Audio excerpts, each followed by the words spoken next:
Evet sayın seyirciler, bugünkü ünlü şarkıcımız Halit Uygur'la en güzel şarkılarını sizinle paylaşacak.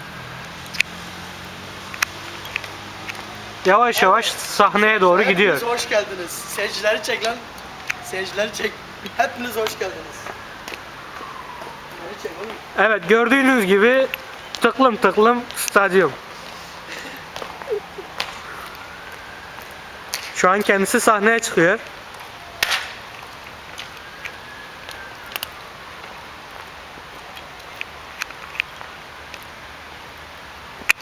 Hazır mısınız? Evet, Bir daha. evet.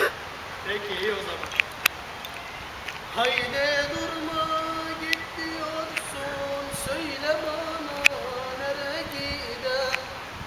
Haydi durma git diyorsun, söyle bana nereye gider.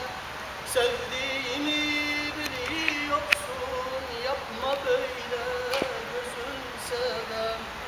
Sevdiğini biliyorsun, yapma böyle gözün sever. Tutunacak dalın mı var, sığınacak kapın mı var? Tutunacak dalın mı var, sığınacak kapın mı var? Hayatıma kastın mı var? Yapma böyle gözün sever. Hayatıma kastın mı var? Yapma böyle gözün sever. Alkışlayın, alkışlayın.